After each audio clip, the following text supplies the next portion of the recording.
এই মস্তিষ্ক রয়েছে না, এই মস্তিষ্কর দাম গবেষকরা জানাচ্ছে, যদি বিজ্ঞানীরা জানাচ্ছে যদি বানানো যেত তাহলে 5,000 কোটি টাকা লাগতো এই মস্তিষ্ক বানাতে, তো এত সুন্দর হতো না। এই মস্তিষ্ক চালাতে যে বিদ্যুৎ লাগে এটাকে 2000 কোটি কিলো ওয়াট বিদ্যুৎ লাগে।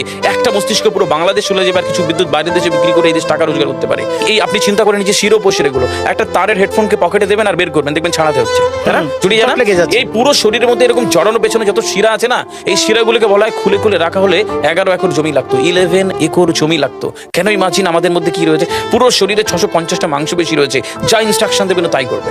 আজকে একবার ভেবে না কাল একটা বাইক কিনবেন, হন্ডা কিনবেন, আপনি বাইরে বেরোবেন দেখবেন সব বাইকের দিকে নজর যাবে, এই বাইকটা ভালো, এটা সুন্দর, মাইলেজ ভালো, কোনটা ভালো, কি দেখবো। যতক্ষণ না কিনবেন মস্তিষ্ক আপনাকে ছাড়বে না, ও চিন্তা করতে থাকবে। ঠিক সেরকম একটা কমেন্ট যখন দিয়ে দেবেন এই মস্তিষ্ক আপনাকে ওই কাজে এগিয়ে নিয়ে যাবে। পৃথিবীতে মানুষ না বেসিক নিডসগুলো ফ্রি পেয়ে গেছে। ভাবুন তো একবার, পৃথিবীর সবচেয়ে লাক্সারিয়াস ড্রিঙ্কের নাম জানেন? পৃথিবীর সবচেয়ে লাক্সারিয়াস ড্রিঙ্কের নাম হচ্ছে পানি। পানি, জল।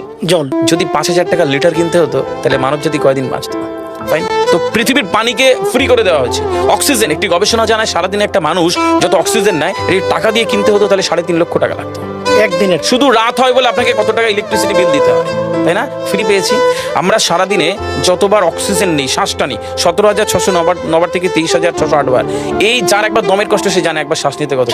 তাহলে বেসিক নিডসগুলো তো ফ্রি, আর বাকি জিনিস আল্লাহ সুবহানাহু ওয়া তাআলা দিয়ে দিয়েছে। আপনার আমার জন্মের সময় সব দিয়েছে, একটা উইল পাওয়ার ঢুকিয়ে দিয়েছে, যেটাকে বাংলা ইচ্ছা শক্তি বলে।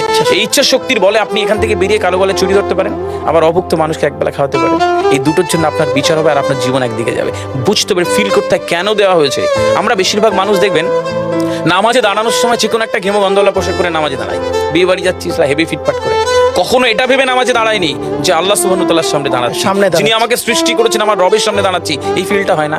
আমি সিজদায় গিয়ে বলি সুবহানা রাব্বিয়াল আলা, ও ঢাকায় নামাজ পড়ছি আর ঢাকুরিয়াতে রয়েছে আমার মন, কেন মানে বুঝি না। আমরা তাকবীরে তাহারিমা করি আল্লাহু আকবার, আল্লাহ সর্বশ্রেষ্ঠ, ফিল করি না। যখনই না ফিল করবেন তখন অনুভূতি আসবে না। সূরা জুমার আয়াত নাম্বার 9 খুব সম্ভবত আল্লাহ সুবহানাহু ওয়া তাআলা কোরআনে বলছে যে জানে আর সে জানে না, দুটো ব্যক্তি এক হতে পারে না। সুতরাং বুঝতে হবে। হাদিস শরীফে আমরা সবসময় পড়ি না যে শহীদের রক্তের তুলনায় জ্ঞানীর কলমের কালি অনেক বেশি মূল্যবান। কেন বলেছে? ফিল করতে হয়। এই ফিল যখন কেউ করবে তখন তার জীবনটা বদলে যাবে।